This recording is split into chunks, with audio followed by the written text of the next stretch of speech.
Let's start. So today we are going to have a look at subject-verb agreement rules, and I think you're very familiar with this, right? So subject-verb agreement means whatever the subject is, if the subject is singular or if the subject is plural, then your verb needs to change accordingly into the singular form or the plural form as well. And this is most obvious when we are dealing with your existential verbs. So singular ones would be is and was. These are the simplest ones. That's for singular subjects, and you use singular verbs. For plural, it will be the opposite. Are is the plural of is. Were is the plural of was. Yeah. So that's one of the subject verb agreement rules.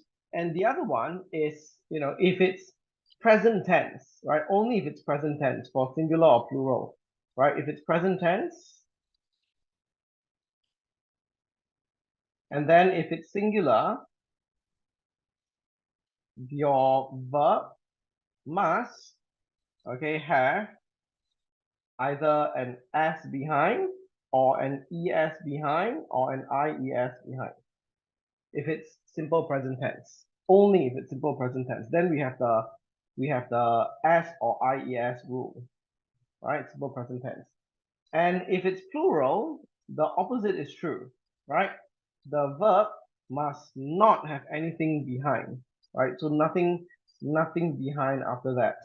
Okay, so that's subject verb agreement as well, in short, basically. Not too difficult, all right, but let's have a look at your MCQ questions. Let's see how you guys are doing. So just a quick recap here, and also for Elvin's sake, these are the rules of the class. If you need to go to the toilet, just send me a message in the chat group. You don't need to unmute yourself, right? Just continue muting yourself and turn on your video so that I know what's going on and you're not doing something weird when the camera is turned off, like what's happening with Wei Hong. Wei Hong, your camera is turned off. Please turn it on. And of course, rename yourself to your correct name. And if you want to ask a question or answer a question, use the chat group. Let me just ask Wei Hong to start the video. Not sure what's happening there. Sometimes he might be eating dinner or something. And if there's anything that's really urgent, just raise your hand, okay? And ultimately, be respectful to everyone in this class. Those are the rules. So we're going to be covering a few over here, and you'll realize that as I cover these MCQ, and then Cloze is not MCQ, but it's also kind of like multiple choice, but there's more helping words basically.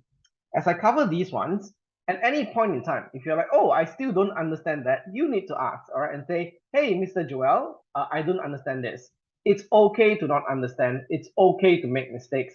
In fact, that's how we learn, all right? If people don't make mistakes, then everyone's perfect. What's there to learn? You can just input information into someone's brain and they'll become Albert Einstein or something, right? So if you make a mistake, that's good. It means that you still need to learn something and you will learn it, okay? So always ask questions whenever you want to. There's no such thing as like a really, really silly question as long as it is relevant to what I'm teaching over here. Okay, please don't ask me questions that are out of topic from what I'm teaching. Yeah? Yeah. So think about it, right? It's good to make mistakes. Just like how inventors never stop making mistakes, right? And they try it over and over and over and over again until they finally get it. Same thing for learning. If you keep on at it, right, you'll find the correct answer eventually, as long as you understand what's happening. So let's begin with grammar MCQ. So before we go there, of course, we have to talk about grammar, right? So it's the subject-verb agreement rules. It's the grammatical rule that the verb or verbs, might be more than one verb, all right, in a sentence must match the number, person, and gender of the subject. Most of the time, we're concentrating on this, right? The number of that, okay? Sometimes we have to change it according to the gender as well, which means whether it's a boy or girl, male or female. So the verb needs to match just the number, and sometimes the person as well. So over here, the singular subject it's and the plural subject they. So they is only used for they is a plural subject, right? So it's more than one. It is singular, but definitely not referring to a human. probably an object or an animal. Yeah. So over here, we say it goes with the S, the ES behind over here, right? Because the subject is singular. They go because the subject is plural. Is there an S behind? ES? No. All right, because the subject is plural. And once again, these rules only are for present simple, right? Simple present tense. Okay, the moment you go to past tense, right, then that's where you start adding your eds, your ds, your ieds and stuff like that. You don't need to think so much about whether you need an s behind or not. Okay, so here are some examples. We have over here, definitely we have plural because dogs, and so no s behind, right? The dogs roll on the grass. All right, over here, I need to catch my breath. Now this is one example, right, where you cannot think about it as singular. I is always treated, right, when it's present tense, it's always treated as being plural. Okay, it's a plural now. Although I is just one person, right? That's a weird thing about English. I is treated, right, like a plural now when we put verbs directly beside it. So here, I need to catch my breath. It doesn't say I need, right? It's I need. So this is assumed to be plural. This is the exception. All right. And over here, you as well, right? You look like a celebrity, not you looks, right? You look. So this is also treated as plural. Okay. But over here, they is definitely plural, and there's no s behind, right? They like to eat at this restaurant. All right, so and so forth. So the moment you don't have I or you, right? Just to point out to you, if you use he or she, then you need to start using the subject verb agreement rule and adding the s behind. All right, because they are singular. He and she are both singular. He refers to a boy or a gentleman. She refers to a girl, right, or a woman. Yeah. So and over here, he likes, right, likes to eat at this restaurant. So he is singular.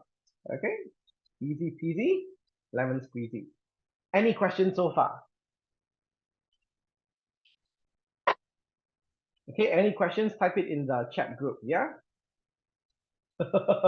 Lucas is showing me a very no questions look.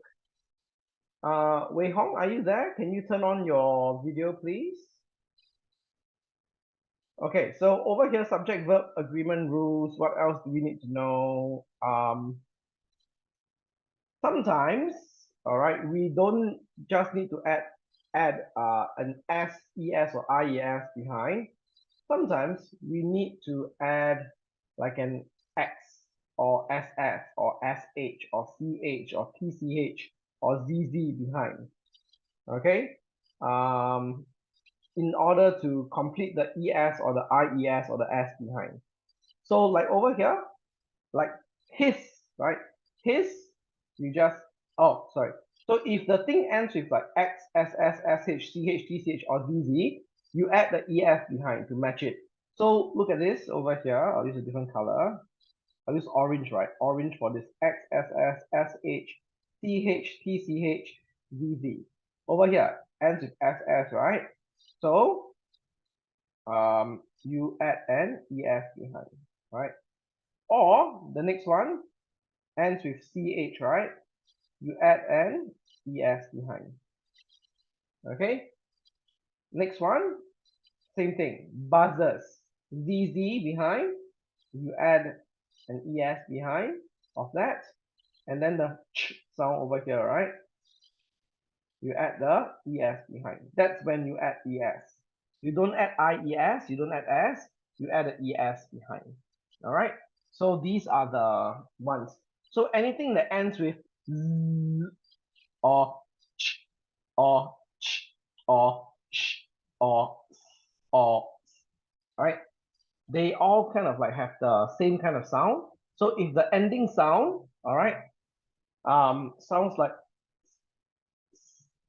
sh, ch, ch, or z, then you add the es behind. All right. So basically, sounds verbs that end with sounds that sound like a snake, okay, you add an es behind. That's the whole idea. All right, something along those lines. Then it's easier to remember if you do that. So my snake hisses at me, right, as if to say, I love you. I'm not sure if snakes can understand what love is, but sure, this person has a very good imagination. She only matches with guys who are not her type. Yeah, that's very unfortunate. She'll never find a good boyfriend then. Mother buzzes the door to let us know that she's here. Grandmother touches my face to show her care and concern. Yeah, so we add es for these words with these endings. That sounds like zzz or sh. Sounds like a snake or bee basically. All right, then we add es behind. Next, if a verb ends in a consonant plus y, this is where we add the ies. Consonants are any words, right? Except for a, e, I, o, u, right? So anything that is not a, e, I, o, u, those are consonants. All right. If it's a, e, I, o, u, those are considered to be your vowels. So if it ends with a consonant plus y behind, right? Like the original one here, I'll just underline them in purple. ry, right? And this ends with ry over here. Carry. My brother behaves as though he carries the world on his shoulders. So what will you do with this? All right, you have to remove the y and then you add ies behind, which is what we see is happening over here. Remove the y, add the ies. All right. Same thing for the next one. These babies cry non-stop. All right. It's not a very good example because that's not a verb actually. That's actually a noun. But you get the idea, right? Over here, y ends with, so it ends with a consonant, b and y. So cancel the y and add the ies. But this is a noun actually. A better sentence might be my mother babies me at every opportunity, although I am already 10 years old. So some students might find it embarrassing, right? So when someone babies you, they're treating you like a baby. So this would be a verb, right? Because mother is the one doing the babying, right? And then of course, fly over here for the last part. Same thing. It ends with a consonant plus a y, right? ly. So cancel the y and then add the ies behind. All right, that's how you change it. I have a question on the chat group. Do we have Kahoot later? That's a good question because I think there's a Kahoot next week. Not today, unfortunately. No. Next week there's a Kahoot, I believe. Okay. Next. So the verb, like what I said just now, right? First, so what a first person, what a second person, what a third person in the first place. Just to remind you, first person is when there's only one person in the conversation, one person talking. So you will see pronouns like I, my, me, mine. What else? That's mostly it. I, mine, me, mine. Okay. Second person is when you're actually talking to someone else. So that's where you will use words like you because you're talking to someone else, right? You, your, yours. You might even see words like our because our means more than one. Ours. Yeah. add that to